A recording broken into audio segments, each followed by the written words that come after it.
There you go. So I think what I'm going to do is talk about the life and death of an extension subluxation at L5S1. Okay. And just for argument's sake, it's a right facet. So to get to the diagnosis, you've got the EIS if you want to use it. So basically, you're looking at typically episodic short duration episodes of pain, usually not lasting more about 3 weeks. The pain is moderate to severe. The referral tends to be moderate. There's no obligate functional loss. So they choose not to do things or they cut back on what they're doing, but they can do it. They either do it completely or they cut it back knowing what's going to happen to them afterwards. It's a flexion or extension impairment in history. So they'll say, most of my problem is walking fast or running or prolonged sitting. And they may say, well, you know, the opposite gives me a bit of an ache, but this is the activity that bothers me much. So it may be that I'm having problems running. That's my biggest problem. But if I sit for more than an hour or so, it also aches. But one of those two impairments dominates. On examination, you find that as well. More commonly than not, you'll find that only one movement is painful, that is flexion or extension, but the movements that are associated with it are also painful. So anything that tends to extend the facet, for example, will be painful. PAs are appropriately sore. If you're not getting any response with the PAs, it ain't what you think it is. And if the PAs are just out of order, so you get a lot of spasm and everything else, this is also unlikely to be a segmental facilitation. So the other thing you can do here before you get the biomechanical exam, and it makes sense to do it here actually, is a neurophysiological exam, where you're going to look for either hypotonicity or atrophy of the segmental muscles, particularly multifidus in the neck and in the lumbar spine, and more likely to be rotatories than multifidus in the thoracic. But you're going to find the segmental stabilizers are either hypotonic or they're atrophy. Either way, they've lost mass. There's a reason for doing it now. This can also help make the diagnosis. But the reason to do it now rather than after the biomechanical exam is it doesn't take very much to change that neurophysiological status. So if the muscle tone loss is due to hypotonicity rather than atrophy, you messing about with it, doing a biomechanical exam, or even PAs come with that, can increase the tone and make the whole thing look normal. So the game is to do a neurophysiological exam before you do the biomechanical exam. And I'll do a session on this as well, looking at the neurophysiology of the segment.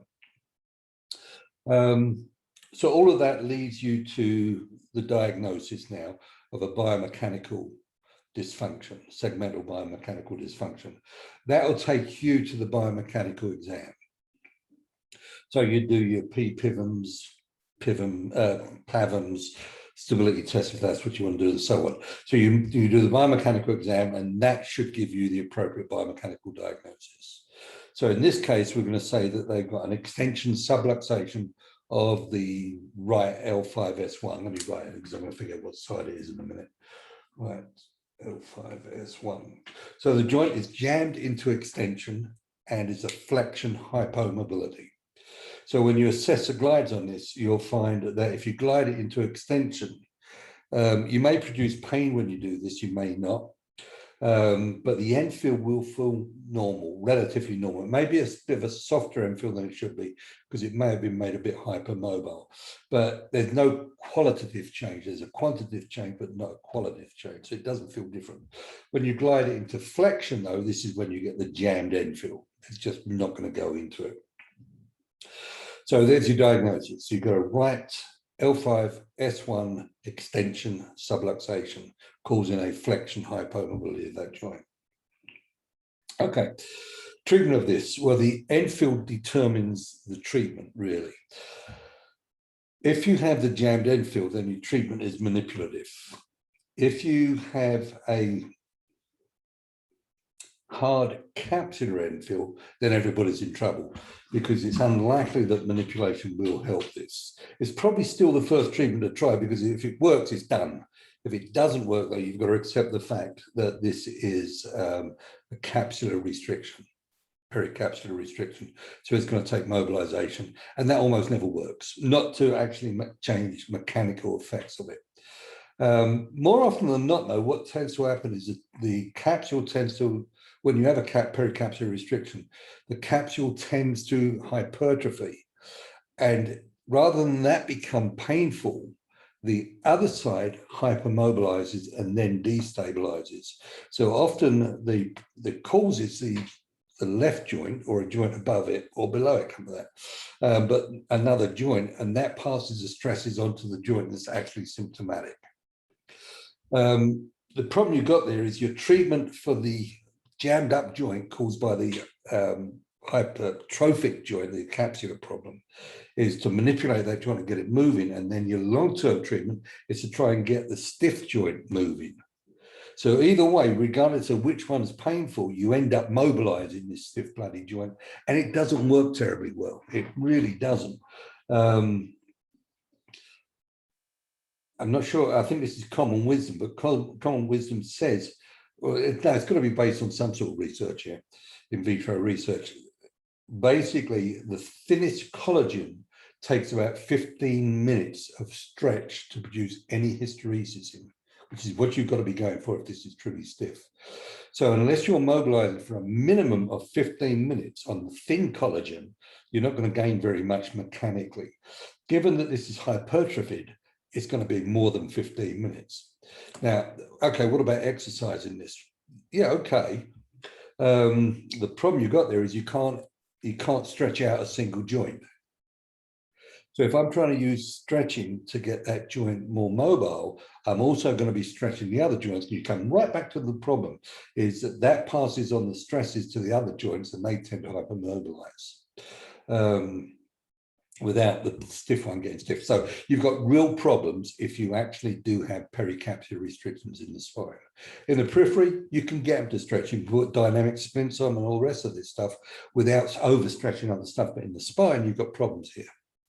And it's almost unbeatable combination of things.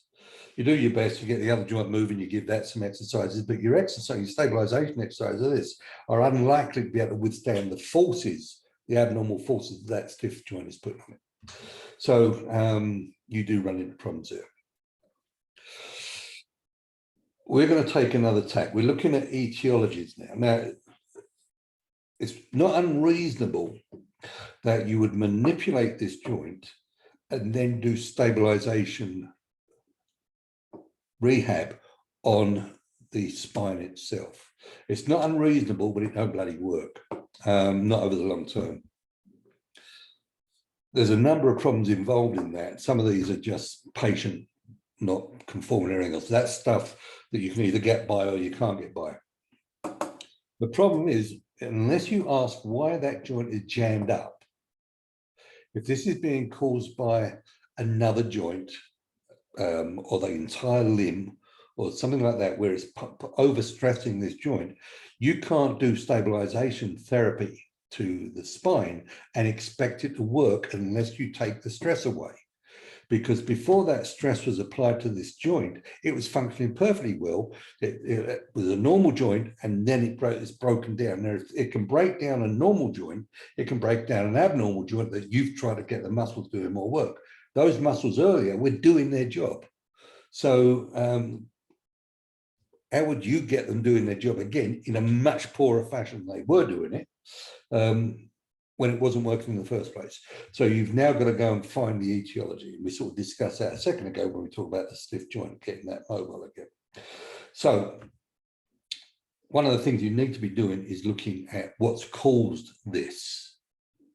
Because I know it's a common problem, biomechanical dysfunction of the lumbar spine, particularly at this level and the one above it. Your problem is looking for it. If you just take this as a common thing without actually saying, okay, well, we need to find out what's causing it, nothing's really going to get well for you. So we're going to look for etiology. So, hi, Tolo. Hi, Jim. I'll just give you a recap. We're talking about an extension subluxation of L5S1. It's jammed into extensions. You've got a flexion hypermobility. We talked about diagnosing it from basically the medical exam and then the biomechanical exam. We found what we needed and we're going to treat it. And if it's a subluxation, it's ideally treated with manipulative techniques. If it's pericapsular, you're in trouble because you've got stretches again. It doesn't work terribly well. But we also need to know why this thing is broken down in the first place. Otherwise, your stabilization therapy ain't going to do a lot for it. So what it means is you have to find out what's caused it to break down in the first place. And that's about where we are. All right, thanks. Now, just before I get onto that, a little bit more on treatment. I said this joint is ideally treated with manipulative therapy, but you can use non-thrust techniques, mobilizations. But what you don't want to do is go in and do rhythmical grade 3+ or grade 4+ mobilizations. These are stretches. Now, they have a strong mechanical, a neurophysiological effect, but you can maximize the structural effect, the biomechanical effect, by not doing rhythmic stretches. This needs to be shaken. Like a manipulation is exactly that. A manipulation is a shake to the joint, and you can shake it with mini thrusts. I think my wife watching, if you could hear that, was my wife watching tennis. She's not happy. So we can shake these up with mini thrusts. These are basically mobilizations, but these are not grade 3 and grade 4s. These are erratic grade 3 pluses.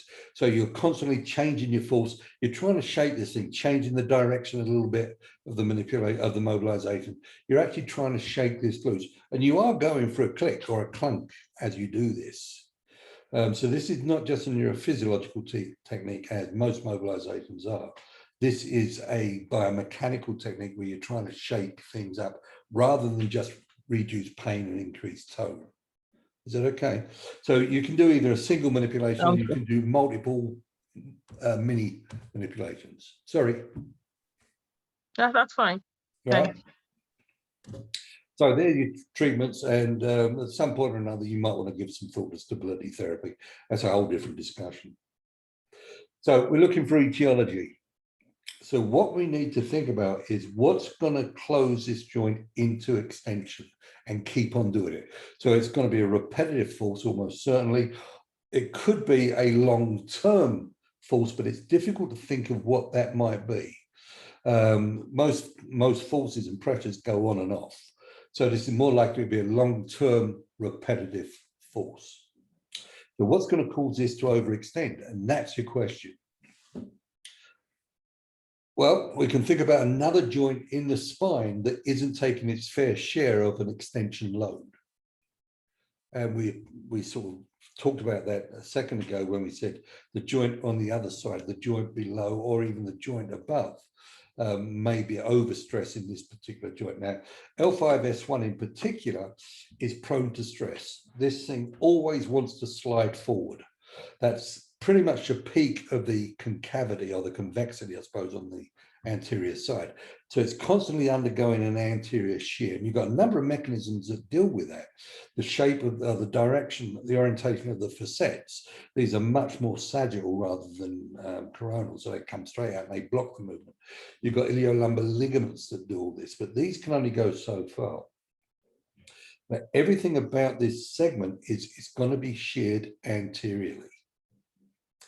So, as I say, an extension where you can't extend the other joint, where the other joints can't go into extension, is going to overstress the joints that can. So these are going to be basically hypomobilities into extension, flexion, subluxations around it. It could be the SI joint. So the SI joint extends by rotating anteriorly. For example, when you walk, the SI joint will rotate anteriorly. If the SI joint is stuck backwards, then you have to get that anterior rotation somewhere else. And that's likely to be its closest joint, which is L5. And it's likely also because L5 is already being sheared forward just by body weight. So those two things will tend to drag it forward. So you may have an extension hypomobility at the SI joint, that is, it can't anteriorly rotate. Going down a little bit more, this is the big one now. This is the hip. If the hip can't extend, then the spine will, and so will the SI joint. So basically, we're not looking at extension here. We're looking at lordosing. So everything tends to go anterior, pushing itself anteriorly. The spine goes into hyper lordosis on that side, and L5 S1 hyperextends, and it's forced more and more into extension. Now, my feeling is that this is the most common cause of these extension subluxations. Now, they're usually associated with something else. I'll come back to that in a second, but this is probably the most common cause. If we go down a bit further, we come to the knee. And the knee isn't a big player here. It really isn't. If you move the knee away from neutral, either varus it, valgus it, hyperextend it, hyperflex it, everything that tends to happen at that point shortens the leg. And it takes that upward stress off of L5S1 and reduces the anterior shear. So the knee is not a big player here, but the foot and ankle is. So if we look at what the foot and ankle does, if the foot can't flatten or the ankle can't dorsiflex, then that will increase that upward force through the innominate, through the hip, then through the innominate, and increase the rotation forward, because this is what you do. If you have a long leg, on that side, you tend to immediately rotate the whole leg to accommodate for it. So it's like you're twisting. If I've got a right long leg, if I twist to the left, then the foot flattens, the knee hyperextends, the innominate comes forward over the hip to flex the hip and shorten it. The spine then also tends to well, the spine doesn't do an awful lot except for rotate, but this is basically what happens now, and you get extension of the spine to shorten the leg. So a long leg tends to make the spine concave on the long side and convex on the other side. So the foot and ankle can do that admirably, and so can the hip in walking, not in standing, but in walking. So they're your two big players in bugger up L5S1 as far as the lower quadrant is concerned. Hip extension hypomobility, foot hyperpronation, ankle dorsiflexion hypomobility. And they're your big players. Now, what we're going to concentrate on the class is on the hip. There's a whole course on the other stuff, on other courses. But generally speaking, if I have a hip extension hypomobility, the rest of the quadrant and the other side can accommodate to it so that in function, the leg length looks normal. So for example, if I've got a right long leg, then the left leg will tend to try and lengthen. So the foot will become supinate, well, actually it becomes inverted in weight bearing. It doesn't supinate usually, it inverts. So the whole thing laterally rotates and the hip extends, the ankle plantar flexes a little and so on. So, and the spine convexes on that short side. So everything is trying to make that longer. And on the long side, everything is trying to make the leg shorter. Is that okay? So everything adapts to it. So almost everybody has one leg longer than the other leg, but if you watch them walk, there isn't a limp. And there should be a limp when they're walking if one leg is longer than the other, because they're basically accommodating and adapting to this so well that functionally the leg lengths are equal. And it's the functional equality that you worry about, not the structural equality. If they are functioning as normal equal leg lengths, then the stresses are the same through both of them. But if they're not, then you run into trouble. Now, which means I can have an extension hypomobility of the hip, for example, given it's not too massive, but a typical one. And that won't be a major problem. The patient's not going to come in with this issue. But if, let's say, L4 can't extend above L5 on that side, then that is going to increase the stress enough that it might become symptomatic. Or if I've got a minor midfoot problem, not the whole foot can't do its business, but a single joint in the foot can't do its business, that may stress it. Not because it's increasing the stress on the affected joint, but because it's not allowing the whole quadrant to accommodate to it. And the same thing applies on the other side. If there's something stopping the shorter leg from lengthening, then you get more stress through the longer leg. All right. So essentially what you've got here are players that are either causes or contributors to this type of thing. The hip will be an etiology, a cause. The knee, not the knee, but the ankle may be a contributor if it's not too bad, or the midfoot or the subtalar joint may be contributing to this by not allowing the long leg to lengthen. And on the other side, it may be something in the short leg that's not allowing that to lengthen. All right. So this is where you go looking for this stuff. But we'll concentrate on the hip. And we're looking at examining this hip and seeing if the hip can extend and medially rotate. So let's try a couple of scenarios.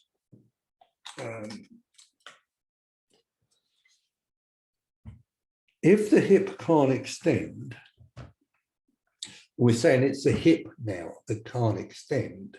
What else can't the hip do?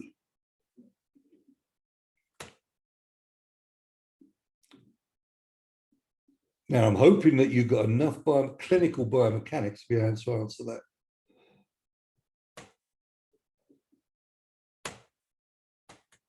So basically, what I'm asking is, what's the conjunct rotation of hip extension?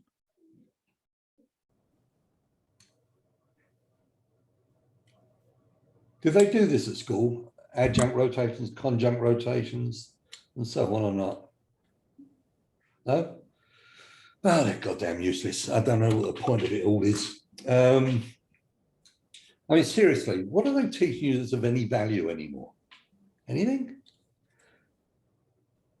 All right, the conjunct rotation is a rotation that necessarily has to occur with the main movement. Now, did they at least talk to you about Codman's paradox? Does that ring any bells? This is the thing where you lift your arm up, bring it across, bring it down to your side. So if you take, actually you can do it now. If you have your arm by your side, let your arm hang by the side. Now don't rotate it, but lift your arm out to the side, and the hand is palm down, isn't it? Yeah. So we come straight out from the side, arm palm in by your side, bring it out, and now the palm is down. Yeah. Now bring it across your body, and then bring it back to your side. Where's your palm now? So your arms rotate through 90 degrees. Yeah, that's conjunct rotation. If you try and do it again with your palm now facing back, lift your arm out to the side, then bring it across and then bring it down, you can't do it because you haven't got enough rotation on the shoulder to be able to do that. So this is conjunct rotation. Now I can stop it happening here. If I bring my arm out to the side, bring it across the body, I can turn my arm palm back up and then bring it back to the side. This is basically non-obligate conjunct rotation. Because your shoulder has 3 degrees of freedom, you can do that. But if you take a joint that only has 2 or 1 degree of freedom, you can't do that. So you cannot fully extend your knee, for example, without lateral rotation occurring. If you hold the knee right into medial rotation and try and extend it, you can't do it. Now, these are obligate conjunct rotations. They have to happen. In the hip, the conjunct rotation is extension and medial rotation. So if I lose extension at the hip, necessarily I have to lose medial rotation. If I lose medial rotation, I have to lose extension. Flexion's the same, but flexion now is coupled with lateral rotation. These are functional movements. If I step forward, if I'm walking and I'm on top of my leg and going over the leg, the whole lower limb, the innominate and everything else, all medially rotates. And it's just part of that conjunct movement of the whole lower leg, but the hip has to medially rotate. Otherwise, you can't get full range. And the hip is a joint with 3 degrees of freedom. So that rotation isn't obligate. You can avoid it. But generally speaking, if you lose hip extension, you will lose medial rotation. There's a very few exceptions to that, and this is not different joints. This is by the joint. If I lose hip extension because it's subluxed, the subluxation completely changes the biomechanics of the joint. So it's very possible, not usual, but it is possible that in this case, the loss of movement won't follow the normal mechanics. So if you haven't got normal mechanics, it will follow its own abnormal biomechanics. Now, I've never seen that in the hip. It's always been loss of medial rotation, loss of hip extension, but it does happen. The SI joint does it, for example. But typically speaking, if you lose the major movement, you will lose the conjunct rotation. If you lose the conjunct rotation, you will lose the big movement. Okay, so when we examine the hip, the EIS for basically actually osteoarthritis or osteoarthrosis and a biomechanical subluxation are almost the same. They're almost the same. The loss in both cases is extension and medial rotation. What you lose in both of them is you lose extension, you lose medial rotation. Fabers is positive, not necessarily for pain, but for range of motion loss and a stiff feeling of the patient, but it's abnormal. Fabers is abnormal compared to the other side. Is everybody okay with Fabers? What Fabers is? Okay, so Fabers is abnormal. The inner flexion quadrant of the hip, so you've got, I'm laying on the back, you basically medially rotate, flex and adduct, so you push it into that quadrant scour, the medial scour, is also positive, painful. So those 4 things basically define a subluxation and arthrosis. The difference between the two, though, is the end fill of the glide. Now, you've only got one glide in the hip. It's such a congruent joint that's sitting like that. It's so congruent that if I try and glide it up, it rolls out. If I try and glide it down, it rolls out. If I try it forward, it glides out. So everything is pushing this thing laterally. So you really only need one arthrokinematic test, distraction. Now, if this is an osteoarthrotic joint, that will feel very stiff. If this is a subluxation, no, it doesn't. It feels more or less normal. It feels much like the other side.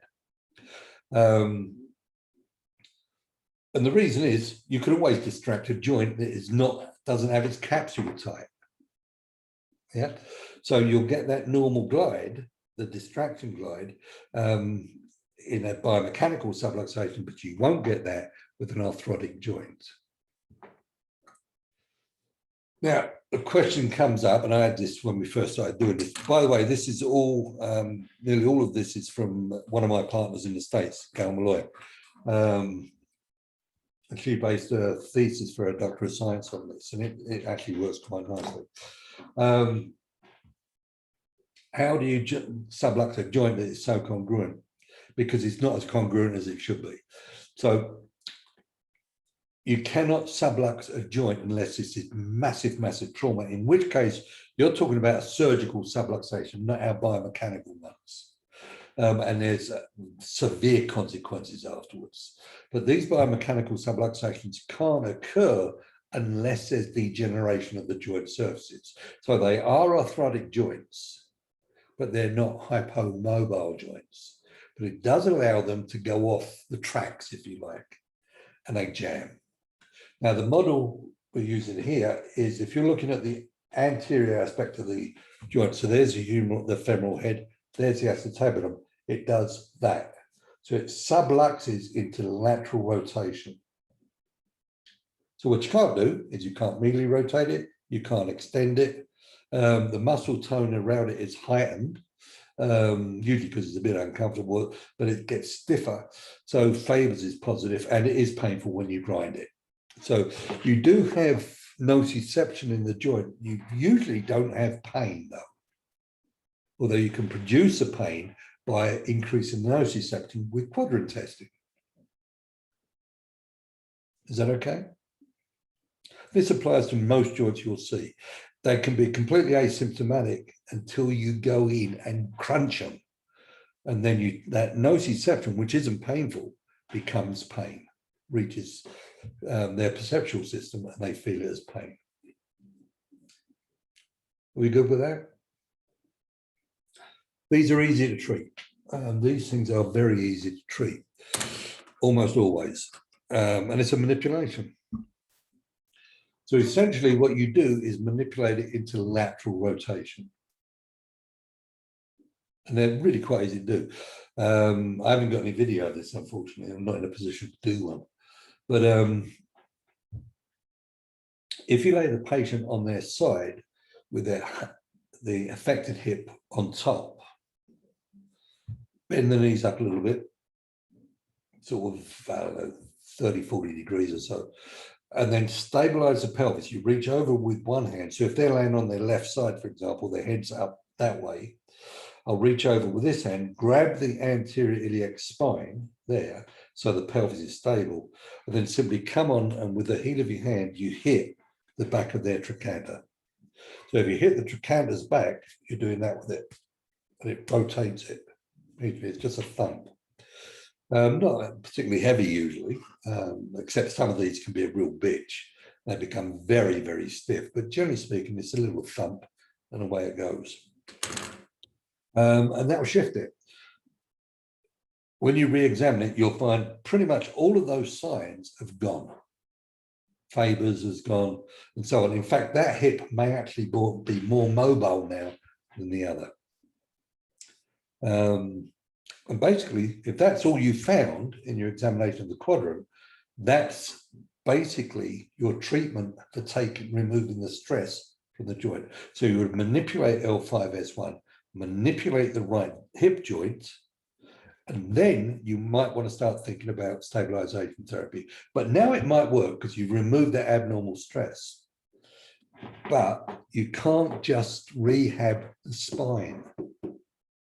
Because if you rehab the spine and don't rehab the hip, there's absolutely no reason why the hip won't jam up again.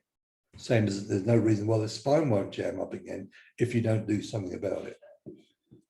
Is that okay? So now you've got two issues now. You have to rehab the back, you have to rehab the hip. And if you treated something, say, in the foot, you're going to have to rehab that as well. So this really does, if you want to do this properly, this really does extend how much treatment you're going to have to do with this patient.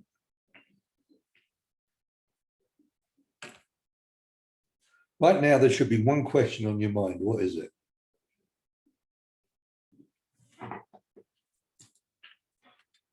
Is there practical consideration on doing this?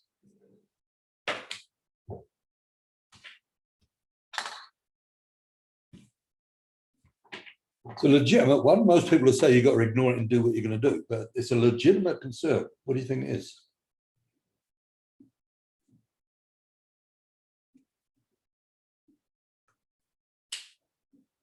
You're all too starry-eyed and what's the word I'm looking for here? Idealistic. How long is it going to take you to do all that stuff? How often are you going to do it? How long is this treatment going on for? Okay. Now, if you're going to do rehab to the spine, You've all done this, haven't you? Yeah, you've done poking at the multifidus, trying to get it to fire better. You've taught them how to contract their abdominals, or at least transverse abdominis. You've taught them how to do all this other stuff. I don't think, probably movement rehabilitation is somewhere down on the list there, but you should also be doing movement rehab as well. How long does that take you in one session to do all that?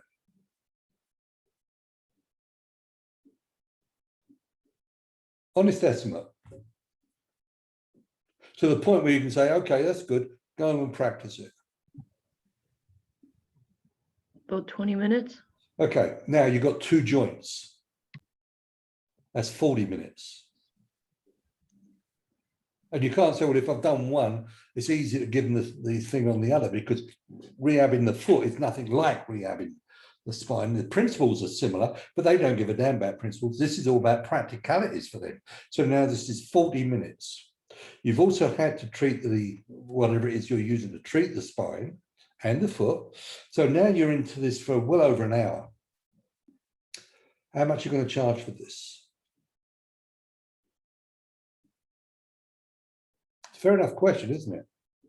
Why shouldn't you be charging more for more work?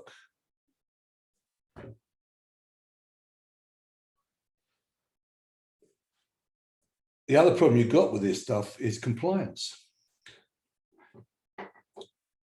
If you simply do this, like when you look at the research on this, all of this research is done in a university setting. These patients are in a clinical trial. They know what's expected of them, and they will do it. So when they get all these amazing results with this rehab stuff, it's difficult to extrapolate that to the general population. People won't comply with exercise. They just won't do it. As soon as the pain stops, they stop. And this is just normal. An athlete might do it, but probably won't. The average person won't do it. The truly desperate might do, but the average person won't do this.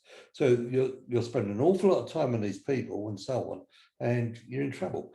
Now, if I treat this by manipulating the back and manipulating the hip, I can give them some half-assed exercises just to keep them happy. Not that I'm expecting anything from it, but there's absolutely no reason why I won't expect to get at least 3 months of goodness out of this, and probably more. And that can be done in 2 or 3 treatments. And then I say, okay, if it comes back, come back and see me. Now, if I can keep doing that, and it's happening, if I have to see them once a year or even twice a year, not such a terrible thing. It's cost effective, patients happy enough, and the next time they come in, it may only be 1 treatment. Yeah. This is a decision only you can make, but my feeling is that most of these rehabs are pretty pointless, simply because you don't do enough. They need about 10,000 reps for a stereotypical movement, as far as I know. If they do 100 reps a day, that's 3 months of exercises. Can you seriously see anybody doing that who has a backache? Yeah. Anyway, that's sort of, well, it's here or there, I guess. There's a decision that you have to make. I personally wouldn't do it. Now, if they come back in and this is getting, so when I manipulate them and get them better, it's only lasting for a month, then you might give some thought to this. Like, if we're going to stop this, this is what we're going to have to do. Will you come into this? Will you play into this? Yeah, I'm also going to have to charge you more. I'm sorry, but my treatment time with you is predicated on maybe 15 minutes of me face to face with you. Now you want me for an hour, it's going to have to be more than that. So are you prepared to do that? Yeah. Anyway. The life and death of a lumbar dysfunction. Have you got any questions?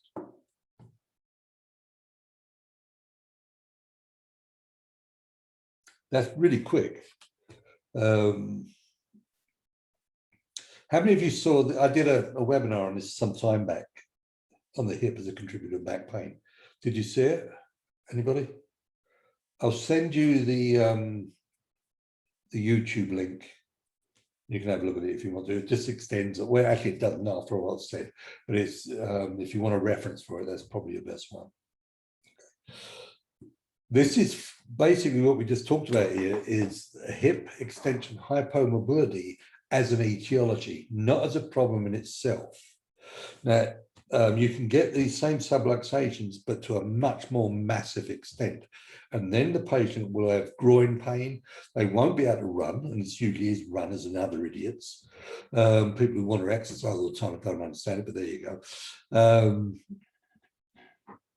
These people are in, their presenting symptom is not back pain, it's groin pain. And these then become a lot more difficult to manipulate. You need a lot more force, and some of these simpler techniques just won't do it. And there are techniques where you actually come in from the front, get on the femoral neck and shove all your weight down on the femoral neck. So it's a PA on the femoral neck to reduce the subluxation. So, but this is the hip as an etiology. And mostly these are asymptomatic. They're not non-nociceptive. And you can prove that within a quadrant scale. And it also shows up with the tight muscles in the front. But this is an etiology rather than a primary hip complaint. This is where it gets interesting. Techniques, diagnosis, generally speaking, isn't that interesting. The stuff you see, 90% of it's the same. Yeah, you can make the diagnosis from pattern recognition when you've seen enough of them. There's not many outliers for most. There isn't any for any particular condition. There's no major outliers in the, like, probably 80 or 90% of them won't have a major outlier. So they're easy enough to diagnose. The treatment's pretty much going to be the same for all of this stuff. Not for all conditions, but for a particular condition, it's a manipulation, it's a mobilization, it's ultrasound, it's eyes, whatever it is. But the treatments are not difficult to plan out for most of this stuff. It's your routine day is actually reasonably boring. But when you start looking for etiologies, it gets a lot more interesting, because now you really have to do a lot of clinical reasoning. What is it that could have caused this? What force could cause this? What dysfunctions could generate that force? Where would they be? How do I find them?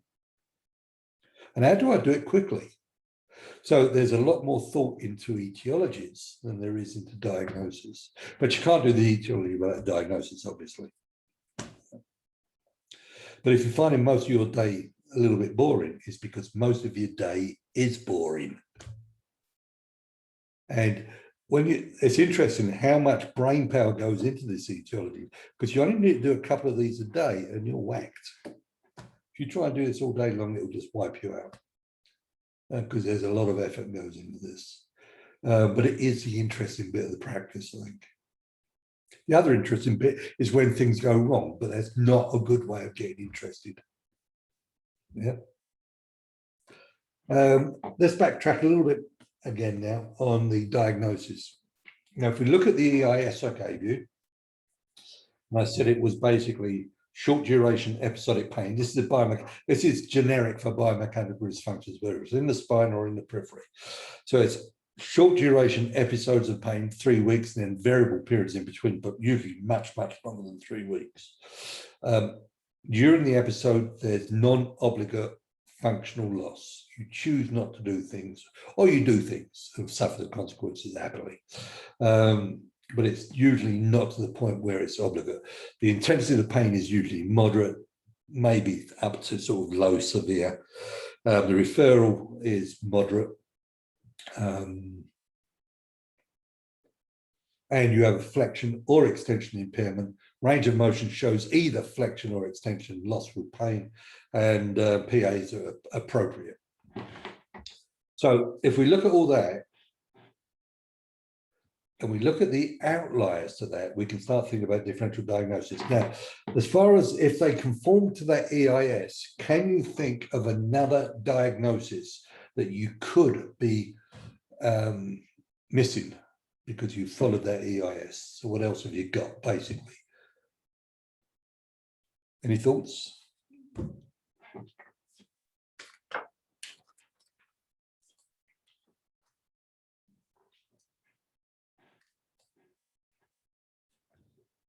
See, what you're thinking of now, or what you have to be thinking about, I don't think any typical condition other than this would fit that EIS. I can't think of one.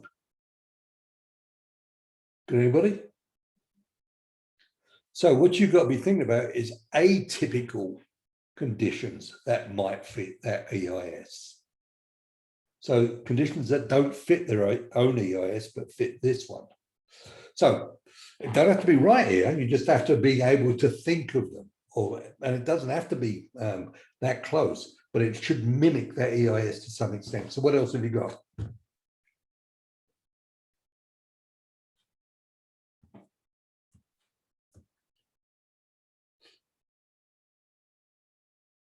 Let's take the points one at a time, all right? Short duration episodes. What else could that be?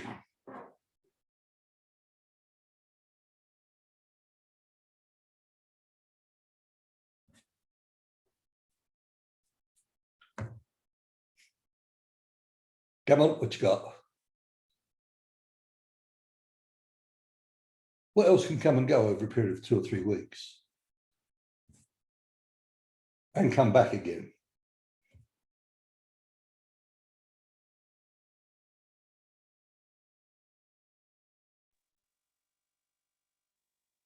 Overuse injury. What's the pathology though? Yeah, I mean, basically, it doesn't really matter about what's causing it. It's the pathology you're interested in. So what would be what's the pathology of an overuse syndrome?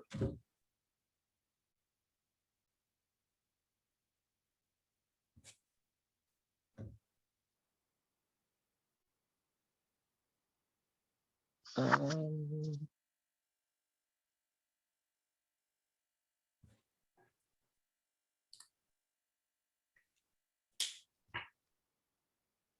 So you can't use terms like overuse if you can't think of the pathology it's generated. I know this is a buzzword. Oh, it's overuse. Well, okay, what did that overuse cause? Overuse doesn't hurt. The pathology it generates may do, but overuse itself doesn't hurt. It's just using whatever it is too much. So what pathology does overuse produce?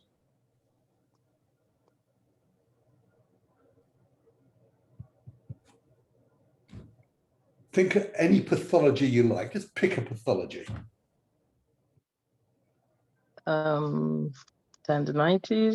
tendinopathy. Sorry, tendinopathy. Okay, Tendinopathy. now, so we've got 2 specific pathologies for tendinopathy, haven't we? Tendinopathy simply says you've got pathology in the tendon. So this could be inflamed or it could be degenerate. So we've got degenerate conditions and we've got inflamed conditions. Yeah? Yeah. Okay. Any other pathologies?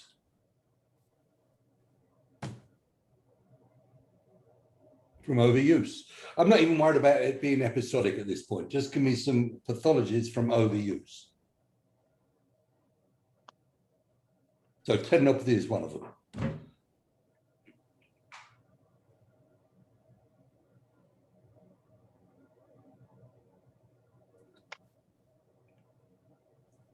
All you have to do is go through your anatomy. What structures are we looking at? You give me tendon. What other structures have we got?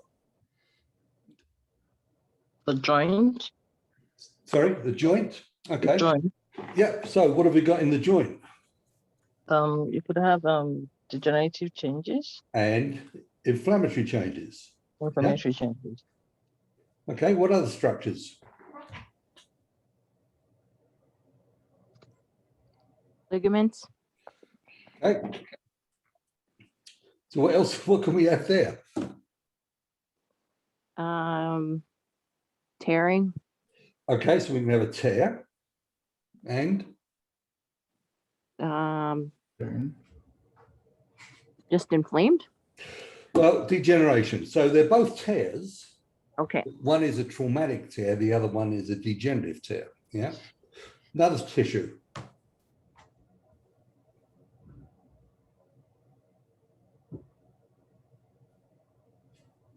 The muscle belly.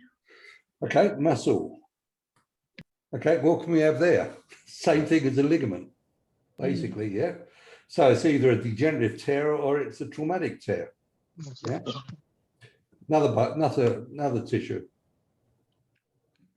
Bursa around it. Bursa. Okay. Pathology. Inflammation, bursitis could be traumatic, Yeah, but it's inflamed.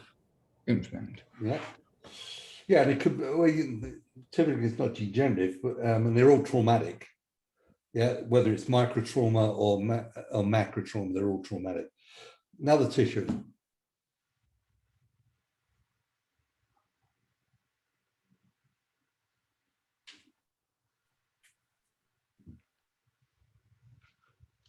Capsule around that.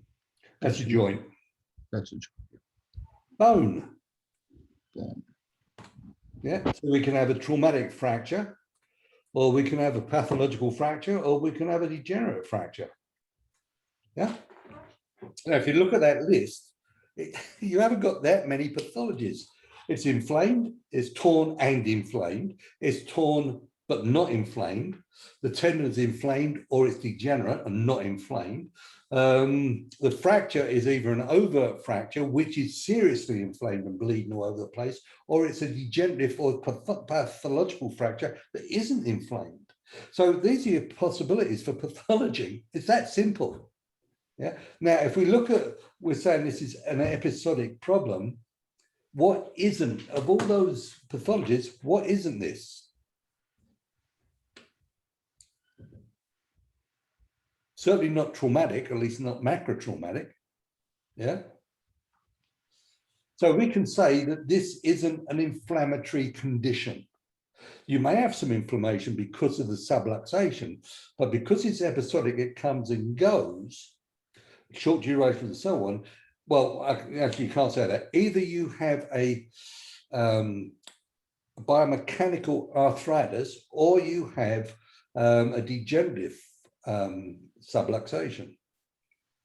And the subluxation is called a minor microtraumatic arthritis in the joint. What you can say, though, this isn't a major inflammatory condition. It's not a traumatic condition because there wasn't any trauma, or the trauma wasn't enough. Could it be a fracture? Yeah, this could be a fracture. So if we're looking at this, this being an episodic thing, could it be a degenerate fracture? Yeah, providing that the exercises that they're doing or the activity they're doing are also episodic. Yeah.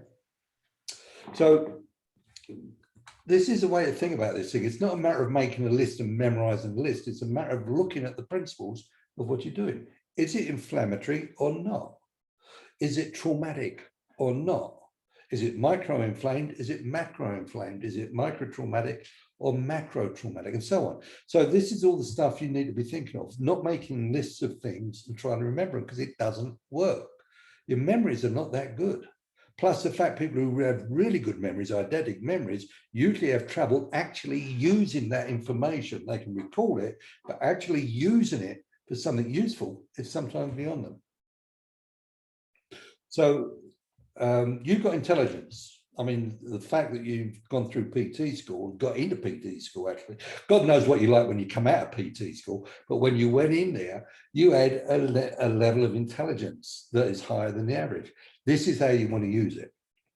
Yeah, not using your memory, but using your cognitive processes. So if we look at this, this is short duration episodic. It doesn't leave you very much. Cancers won't do this. They might start off that way, but they won't keep on doing that. So all of this, using this information about pathology, helps you determine what that means, that episodicity. Okay. So as far as differential diagnosis for this is concerned, when you look at this, episodic doesn't leave you much. Yeah. There's not many serious conditions that are episodic. Most of these stuff are minor. Yeah, so that's a good thing. Short duration episodes.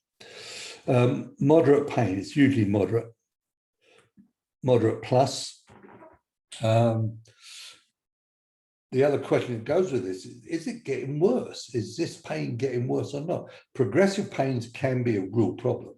Progressive diseases cause progressive pain. Most of the pain you encounter in your practice is going to be non-progressive. Is that reasonable?